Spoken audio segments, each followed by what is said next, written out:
This video uses the operation Pivmat. We load Pivmat by double-clicking, shift-clicking, right-click, copy, move to our calculator, right-click, paste, press enter.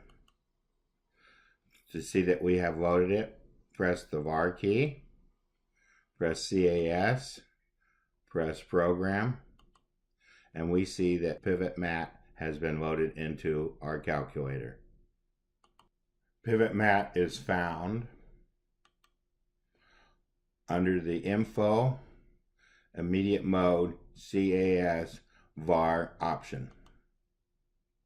Then we press Finite Math, and we see that under Linear Programming, Dual Problems, Pivmat is listed. In this video, we work on Simplex minimum, the dual.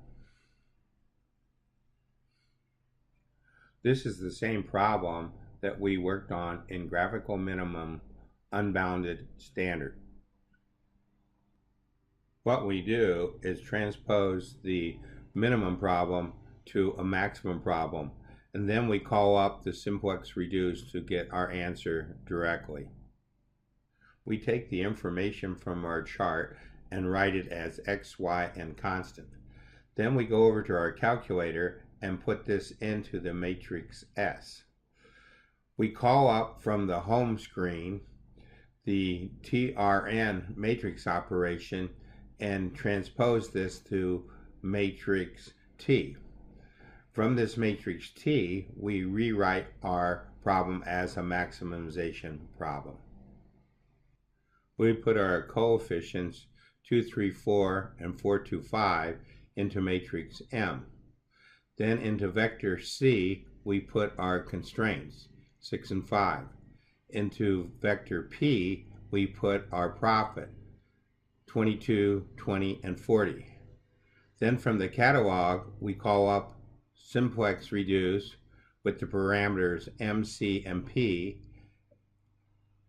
It gives us 320 over 70, which is our maximum. To read the x and y values, we go to the x and y column, so x is equal to 20 over 7, and y is equal to 40 over 7, with the maximum of 320 over 7. Now let's go to our subpage where we use Pivmat to work the problem. We translate the problem to this table. The entry P does not change any, so when we make our original matrix M1, we do not put in the column for P. Now we work the matrix just like we did before for a simplex max from the home screen.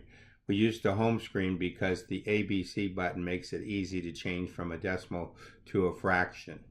We take the most negative entry and divide the constraint by the coefficient, and whichever one is the smallest becomes our new pivot row, pivot element, and pivot column.